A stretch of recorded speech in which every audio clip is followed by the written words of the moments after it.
Nut Nerd Podcast, episode 292, The Right Tool for the Job.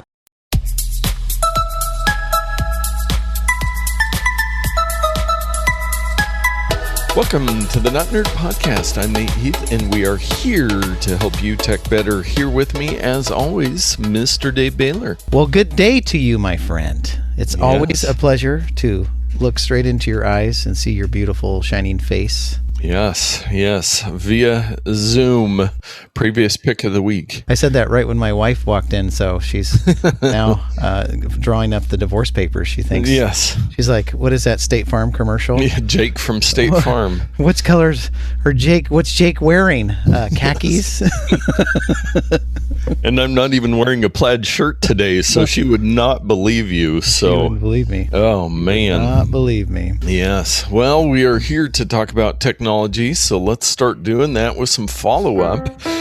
In one of our long-term follow-up stories that we talk about every 5 years, and I am always able to remember when this app arrived on the scene because it was the week of my daughter's birthday, and she just celebrated her 5th birthday. So Pokémon Go. Oh, wow. Yes, it has the title, Pokémon Go catches $5 billion lifetime revenue. Wow. So, only to have a portion of that in my pocket. Yes, it is. It is still going strong for the diehards. They've had revenue. You would think maybe the revenue would have been all in that first, 6 months when it was just all anybody on the earth was talking about, but they didn't have a lot of ways to spend money. But now there's some diehard people that are really committed to spending money to Pokemon Go. Would these be the elusive whales we hear about sometimes? Yes. The people who just spend lots of money on these in-app purchases and whatnot.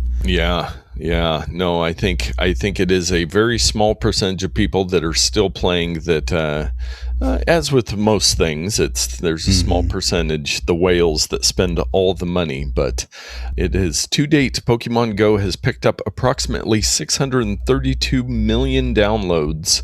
And I would love to see that chart, because I would have to imagine the majority of those were in the beginning, but the majority of the earnings are recently or over the last year or so as they've continued to build it out. I have not opened it in probably 3 years. Although it's probably still on my phone somewhere. Yeah. Well, hearing about this, it did tempt me to fire it up and see what my Pokemons are probably dead or whatever. I haven't fed them in 3 years. But anyway, I haven't opened it up yet, and I'm a little bit afraid to, because if I do, I might get sucked in. Yeah. Yes. So we'll see. Yeah. It is still going, in case you didn't know that. And then seems like weekly we have a different story on all of the COVID-related software and technology news. That's a year late, isn't it? Yes. And the MIT Technology Review, they had a interesting article from Rebecca Chowdhury. Yeah. And what she did in New York is one of the few states that has had a quote-unquote vaccine passport, the Excelsior Pass, which I believe we mentioned before. So she signed up and tried it out, and they're using it. It seems mostly for like large sporting events or, more elite events. And her experience was not great. She said it's pretty buggy. The security is in question of it. And it was built in coordination with IBM, which is, a very reputable company that's been around a while. But it sounds like it's not a great experience, and that it's really not getting the widespread use that they thought it would. I think most of the places you can either use the app or just bring your vaccine card. So it goes back to, I think either of those could be faked rather easily. I mean, especially the card. It's like, how do they have a database they look everybody up in and go like, well, your name is in here and it matches the date, so go on. I mean, that would take an eternity. So is it security theater is my big question. Like, what is the purpose of this if everything can be faked? It's like, if you have the vaccination and you want it, you're going to get it. If you're someone who doesn't want it and you want to go to this sporting event, you're going to find a way around it. So it's like, what What is the point? Yes. Are we just wasting time? Well, you know what's never a waste of time? Dave's Pro Tip of the Week. Yeah, I didn't know quite how to name this pro tip, and so Yes. I came up with the wonderful title of De-Wonkify Markup in iOS. And the title alone clarifies exactly what I'm talking about. I mean, for those of you out there, you probably don't even need to hear the tip because it makes so much sense. Now, what I'm talking about, intrepid listener and sometimes co-host Tyler showed me this tip, and it's one of these things that I kind of knew, but I never use and had forgotten over time. And so it was lost to the sands of time. This is what I'm talking about. Let's say you have a photo. You and I take photos of work-related things all the time. It's like a serial number or a barcode or a piece of equipment or whatever. So imagine, if you will, you're like, Dave, I want to show you a crack on my computer screen. So you would take a picture of your computer screen, and then you would go into the markup area, which we'll talk about here in a second, and you would make this squiggly little highlight around it and then send me the picture. Well, there is a better way and an easier way to make those markups look a lot better. So for those of you who can, go on into your, it works across all of iOS, but the easiest way to get to it is through your photos. So go to your photos and open up a photo. And then when you go into edit, somewhere on your screen, on mine, it's in the upper right-hand corner, it kind of looks like maybe an icon of the Prudential building, and is that in San Francisco? It's kind of a pointy little thing. I think it's the tip of a pen that you would write with that's vertically oriented in this circle. So it's the markup tool, and when you click that, you're going to be greeted with a suite of tools at the bottom of your screen, and you've got the pencil, the highlighter, a marker, an eraser, highlight tool, a ruler. I mean, it's actually, this came out a few OSs ago, and it's very, very helpful tool. So if you don't know about markup, welcome to markup. Yes. But the tip today is if I just go and I pick my pencil tool, for example, and I'm going to pick a lovely shade of green, because why not? And on my picture here, you can see on my screen here, Nate, it's a lovely picture of me and my wife. Yeah. We were at a wedding the other day, and I'm just going to draw a circle around our heads, and you can't see it well, but there's just a highlighted circle, and it looks okay, but it's not very precise, and I had to make it kind of big. So here's the tip. I'm going to zoom in on that photo, which you can do, and then I'm going to draw a single solitary circle around my face, but I'm not going to lift my finger up. And if I leave my finger without moving it, it will draw a perfect circle. Sans any wiggles, wobbles, squibbles, or scorbles. Just a perfect geometric circle. So if you've been thinking, well, I really want to highlight something on a document and send it to my coworker or to a boss or somebody, but it looks like garbage, this works with other geometric shapes as well. We're holding a picture frame. We're at a photo booth, right? And I'm going to highlight this picture frame in a square, and I'm going to leave my finger there, and now there is a perfect square highlighting that picture frame, and it works with the pencil tool, the highlighter, the marker, everything. You can choose different colors, and so if there's a document or a photo you want to mark up, it works quite well. And correct me if I'm wrong, it doesn't. I was going to see if it worked with arrows. I thought there was a way to work with arrows, but I don't think it does. But you can do straight lines, squares, rectangles, circles, ovals, triangles. Triangles work. Arrows do work. Yeah, tell me how to do the arrow real quick. So you just kind of sketch a line with the 2 points, and then it'll make the arrow. Now, Dave, is this a bad sign? The first time I tried to do the circle and hold my finger there, it thought that I was trying to do a cloud. That will say something about my artistic abilities. Is cloud? A bubble cloud is one of the shapes. Yes. And yes, it does mark your abilities there. Now, what's great about this is you can also go to this little highlight tool. It kind of looks like a pen with stripes on the tip.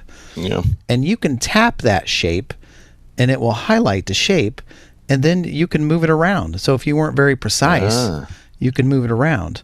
You know, if you don't like it, you can delete it and get rid of it with the eraser tool.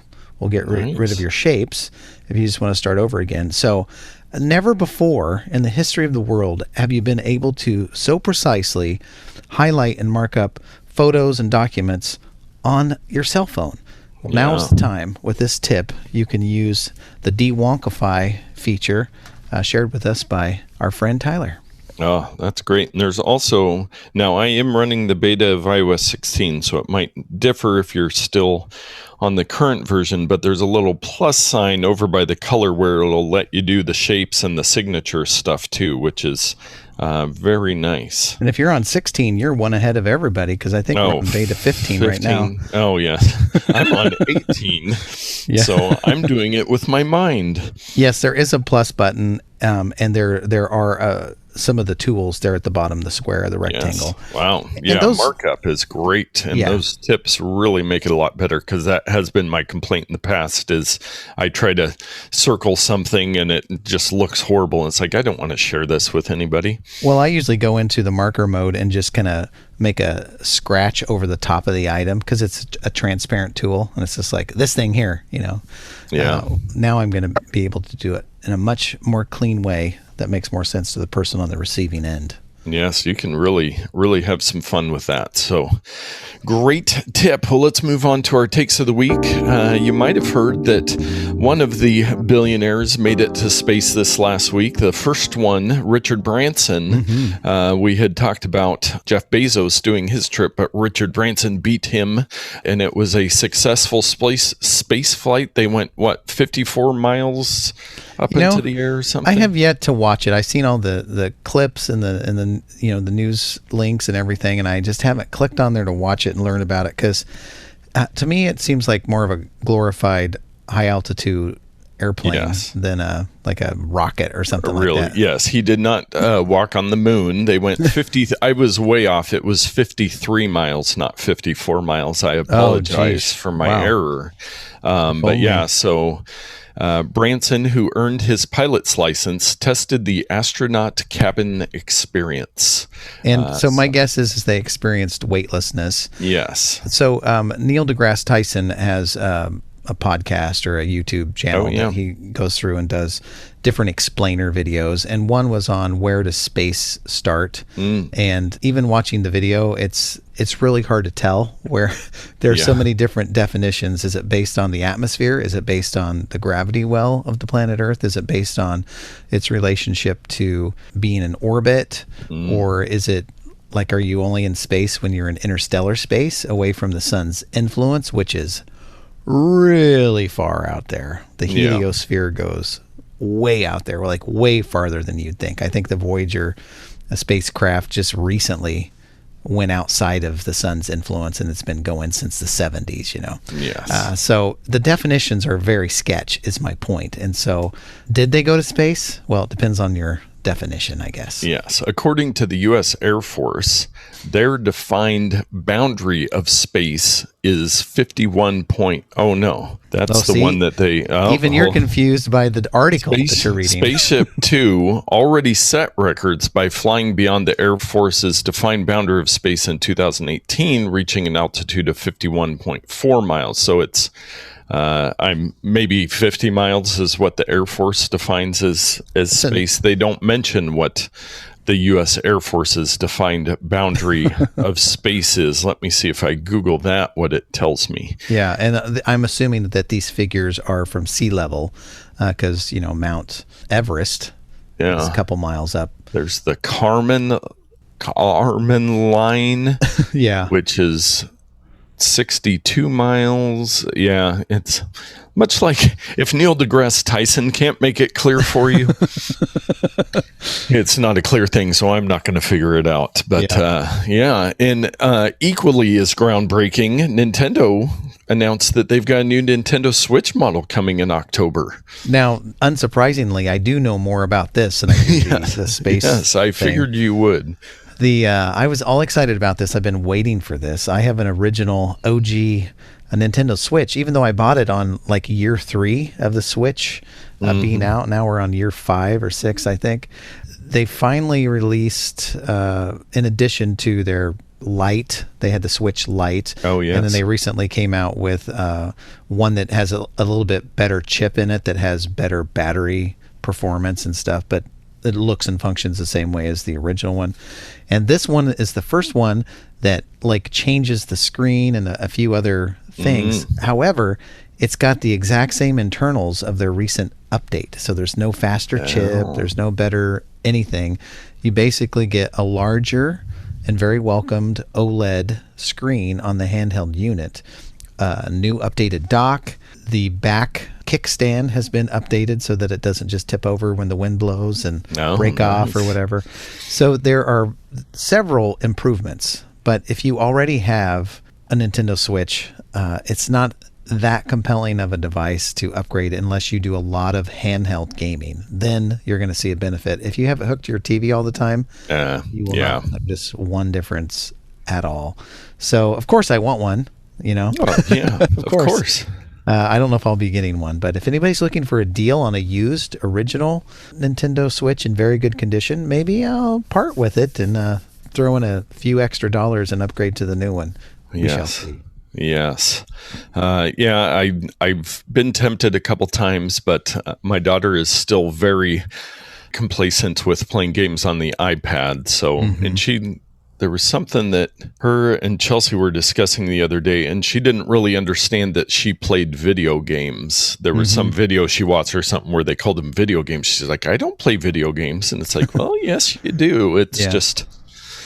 she's learning, but she's got plenty of games to play in the iPad, so I'll save my money till the next Nintendo Switch comes out. That's probably wise. And there's been some discussion that maybe Nintendo did want to do a bigger, like a Pro model, but due to the chip shortage and all that stuff, they're like, you know what? We've got the screen, we've got the case design, we're just going to release these few incremental updates and go for it. But Nintendo's history is to do the very minimum and maximize the profit. And so maybe this was the plan all along.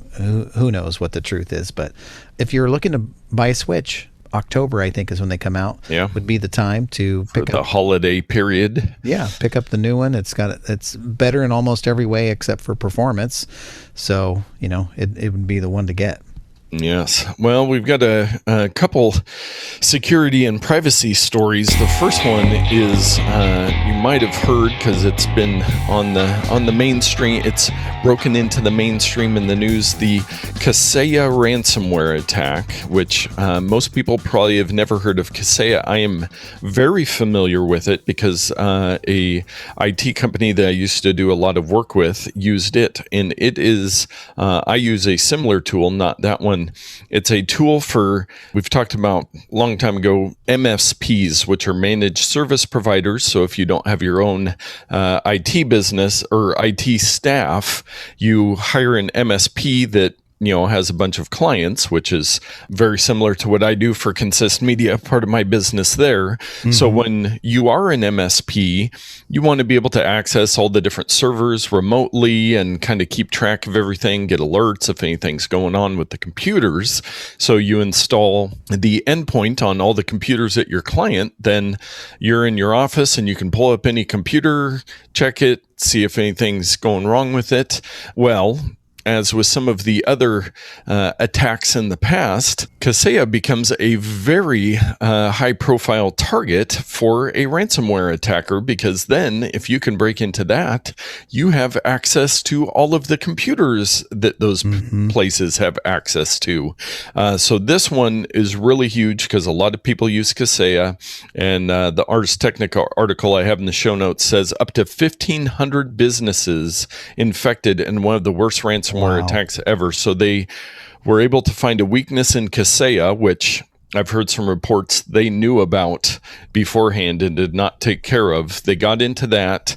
They got access to all of these computers and pushed out ransomware at the same time to all these computers, locked them up. So I did talk to my friend that owns that business, and he has no signs that him or his clients were attacked, and he was able to get everything shut down pretty quickly. And I've actually still get some of the emails from Kaseya, so they've been doing a lot of updates, trying to get tools out there. And I believe it's a ransomware, REvil, or Revil, Yeah. which is one of the ransomware gangs we've heard about before. I think they wanted like 70 million in Bitcoin to release the unencryptor of all these computers for a universal decryptor, as they call it. But yeah, it's not a good one. And there was a grocery store chain in the UK that I believe had to shut all 900 of its stores. So this is a bad one. I mean, good backups, because one backup is none backup.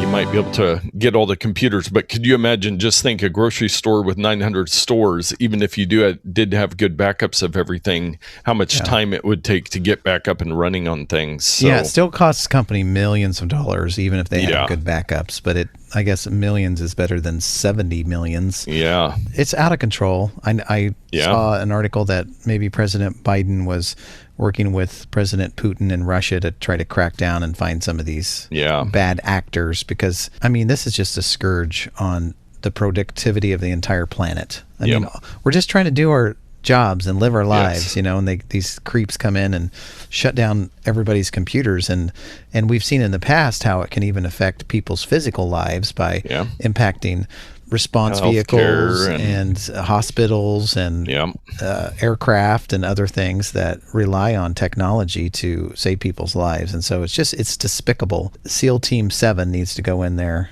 6 is retired, I think. Yes. So 7 needs to get in there and take care of these guys. Yeah. And you may be saying, are you advocating the death of these people? Yeah, I guess I am. Come at me, bro. Yes. I will remind people we are the most nonpartisan tech podcast on the internet. But these guys are bad. And it seems to be, there's been some high profile targets this year. And, when it starts affecting infrastructure and just widespread business like this, the impact can be pretty huge.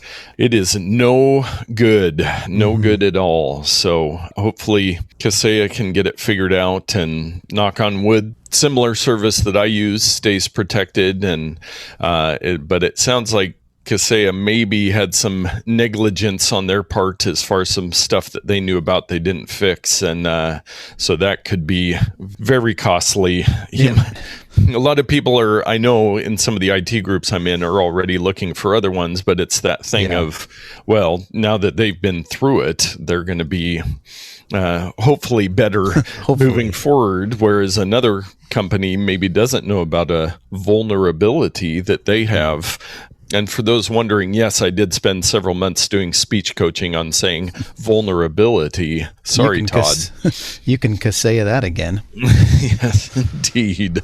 Well, the other one, apps with 5.8 million Google Play downloads stole the users' Facebook passwords. Two of your favorite things, Android and Facebook, Dave. There was a couple horoscope ones and some rubbish cleaner and app lock key processing photos. So all these Google Play, where they were using stuff that just stole your Facebook credentials. So then whoever wanted to pay for it, or this company, could log into your Facebook and have some fun with theirs. So this always has left a bad taste in my mouth when these apps do this interoperability stuff, and it's like, log in to our service with your Facebook account or your Google account or your Apple account or whatever.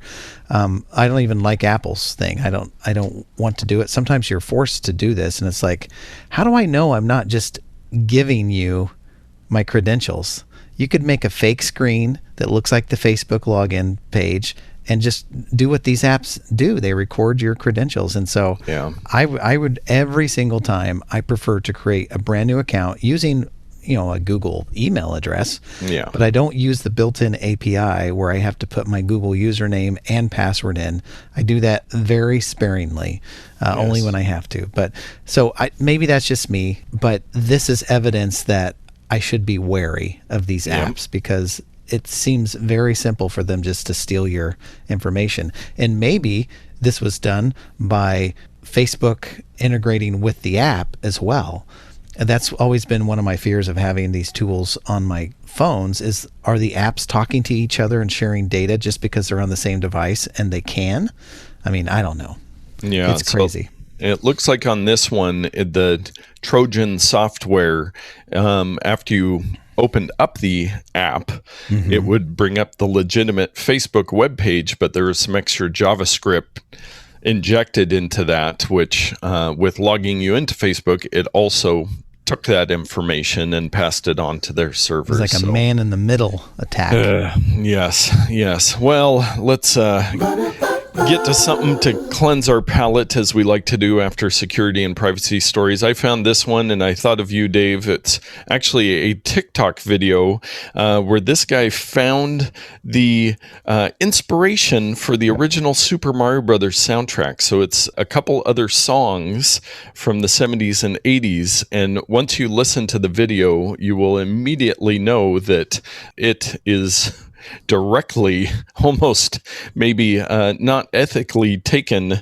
Oh no! For the Super Marios. Now, when the original Super Mario Brothers game was created, the rules on borrowing music and sampling music were much more lax. But yeah, that's the TikTok user, 1980s gamer, who, Dave, this might be the account that gets you hooked on TikTok. Maybe. Watching his stuff. But you can use the link in the show notes, and it just takes you to the TikTok webpage, so you don't have to have the app or sign up or any of that stuff. You can look at it publicly, which might be a good way if you hear of cool stuff on TikTok. Just do it through the website, and you don't have to log in and get sucked in and spend all of your free time watching TikTok videos. TikTok videos are like a cancer. It's like I can't go into Reddit or Facebook or Twitter or anything without... Even Instagram and Facebook, people just repost TikTok videos It's all like, over the place. Keep your TikTok in your TikTok and keep it out of my social media. I don't want it. It's a cancer. What was this about being the least nonpartisan technical podcast? Whatever the saying is. Yes, close. It's an arm of the Chinese government. I want nothing to do with it. Yes. So anyway, but people got to have their TikTok videos. So yes, it is insane how popular it is and how widespread and how much different stuff. Like I've followed some marketing accounts and side hustle accounts, and there is just everything is on TikTok. Well, the day's going to come when everybody's like, it's going to implode, it's going to die, there's going to be some sanction, it's all going to go away overnight, and people are going to be like, I shouldn't have put all my eggs in that basket. Yes. Believe you me, it's going to happen. Yeah. I'll say, I told you so. Yes. Do not put all your eggs in one basket. That is very good advice for many things in life. Yes. And including actual eggs. Yes, but the eggs you should put in all of your baskets are picks of the week. Brilliant. That's such a brilliant segue. My mind is still trying to decipher exactly what just happened there. But yes, our picks of the week. Now on to something. Our bonus odd take was very inspiring. I'm going to check out that video. Yeah. Even though, I'm anti-TikTok. On the topic of social media, Tyler shared this with me, who I think heard about it from our mutual friend Kristen. I'm just doing all these shout outs. I'm doing everything I can to get people engaged with the show. Yes. And this product is called Beat Leap. I typed Beat Lap in the notes, and so it threw me off, but it's Beat Leap. And what is Beat Leap, you might say? It sounds like, is this like a children's leapfrog device or something like this? No, this is an app you put on your smartphone. There have been millions of apps like this. One that I used years ago, probably almost 10 years ago, was called Animoto. And you feed a bunch of videos into it, it chops it up, it puts music in the background and a bunch of effects, and out the other end comes a short, like, music video of your clips. And speaking of clips, Apple Clips can do similar things to this if you have it on your phone. One of the most egregious things about this app is that it only has a 1-minute limit. So it is designed for TikTok and those type of things. And every example I see is a vertical video, which is terrible. You should never take vertical video, even if the app forces you to. Yes. You should revolt and do it sideways anyway. My point is, this is a fun little tool that you can put your videos in. You can pay a monthly fee, or you can unlock it for one large price of, I think, $70. Or you can pay a monthly fee, or you can pay it by year. But there is a free version embedded in here that is quite good. And you put your videos in. There's some music of different genres that you can put in there. And then out on the other end, after you push a couple buttons, comes this real fun video that you can use. So, for example, if we wanted to make a promotional video of Not Nerd and put it on TikTok, maybe it's you and I walking hand in hand along the Willamette River is one clip, and then there's another one of us doing the skydive thing where there's that big fan, and just us having a good time in Portland, maybe at OMSI looking at an exhibit or whatever. And then we would put all of that to a fun, upbeat music and then put the Not Nerd logo there, or maybe put some text over it as we go along. So you get the idea of what kind of app this is, but it's really highly polished. A lot of people are using it, and it couldn't be simpler to use. And it's free with upgrade price. So Beat Leap is the name of the app. Check it out. It's free, so there's nothing to lose. Yeah, and it is made by Light Tricks. I'm looking at it in the App Store, which they do have some other apps. There's one that I have installed, Motion Leap, which is some picture animation and 3D editing. They have a Video Leap I've tried before, Facetune, you might have heard of before. So they've got a lot of different apps, and I download this one. I'll be trying it out for when I go TikTok famous. Yeah, and I think the trick on this one is the beat is in the name. It times the events of your videos with the beat of the music, kind of giving it that highly polished production feel. So Dave, one thing that most of us have are toenails. What? Yeah, I hope that all of us do, but yes, there are probably a minority of people who do not have them, and I will pray for you. Yes. And seems like especially men, as we get older, toenails is, something that they get a little unruly. They're just weird. And I will give a shout out. Where is this going? Yes, I'm going way around the bend to come back in on this one. One of my friends, my friend Anna Corolla, who is not necessarily a friend. I have met him a couple times briefly, had my photo with him. But one of the things he's always talked about, he's a very practical guy. He just, common sense stuff. He says with fingernail clippers, toenail clippers, he's like, just get several pairs so they're always where you want them. So I've got, I keep a pair of fingernail clippers in my car and next to my chair and at my desk just in case, you need them. Well, I have some toenail clippers too, because fingernail clippers usually have a tough time getting the job done. But one night I was bored and I said, you know what? There must be a better toenail clipper out there. And Dave and all of you listeners, today I have that product for you. It is the thick toenail clipper Vep Cuso wide jaw opening oversized stainless steel toenail cutter with nail file for thick nail extra large fingernail toenail trimmer for men and women. Now, this is not your father's toenail clipper, Dave. It is not. These things are a feat of engineering. I think I saw this on Craigslist and they called it a bush hog. Yes, I'm not sure if it's the same thing. It might be. Let me send you a picture over here so you can see. So they're kind of hard to explain. Click the link in the show notes, even though we won't get an Amazon affiliate fee for those. As you can imagine, we're still in, as my brother-in-law said, Amazon jail. Yeah. But these fold real flat, and then they have a little lever that goes in, but they open very wide. They're very sharp. They're very well built. How thick are your toenails? This thing is like a 1/4 inch wide. Let's just say these would handle the toenail scene on Dumb and Dumber. They are very nice. So, not our typical technology type pick, but just go buy one of these. Now, Dave, what would you pay for the Vep Cuso?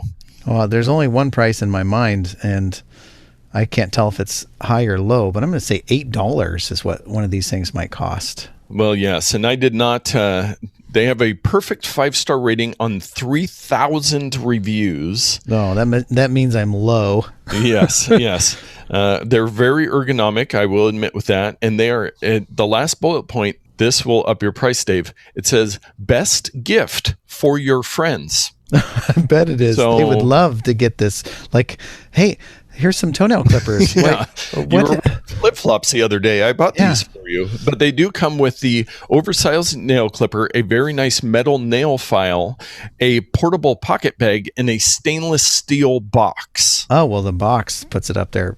I'm still going to be way off, but I'm going to say $14.99. I can't go higher than that. Now it makes it sound better. What if I told you could get them for $11.99? Oh, wow. It's right in the middle of my guesses there. Yes. Yeah. So if you think about it, if you have 3 different places where you could use some toenail clippers, you spend $30. The next day you've got, or even just one pair for $12 to have the right tool. Dave, these are the right tool for the job. I am a big fan of the right tool for the job. Mm-hmm. And I think these are it. I've been very impressed. So yeah, that's my wife saying as well. And that's why we don't get along very much. yes. And yours is the cheapest used tool for the job. It's quite the opposite ends of the spectrum. I don't think it was free. I don't think we're talking about the same thing, but we'll go on. Yes, yes. I always my naivety shines through again. Well, as I just mentioned, this is where we do our Amazon purchase. There's nothing that I have not heard back from him on the Not Nerd account. Come on, Amazon. It's a little frustrating, and we talked a little bit, you and I, after we got done recording last time, and we're still going to recommend products off Amazon, but I did enjoy finding those random purchases, so we'll have to replace that with a new segment, or just keep our shows a couple minutes shorter for you, which we always try to do, but it rarely happens. Yeah, and I'm sure people are out there. Yes, cut out more segments. Yes. Anything that get Dave it down to 15 minutes. If Dave is talking, just cut all that out. It'd be great. I'm saying what we should do to get up our Patreon is we could offer a Dave-only version or a Nate-only version. Oh, geez. I don't know about that. Yeah, so you could pay us to get the one or the other. Well, it's almost like what people would pay us not to have that. Yes, pay us not to have bonus content. Oh, brilliant. I like that. That would be really good. Well, we have talked enough tech. It is a slower season in the tech news, but Richard Branson going to quote unquote space and the Kaseya ransomware attack. We're still going to find stuff for you every week because there's always something going on in the technology world, and we want to help you get out there and tech better.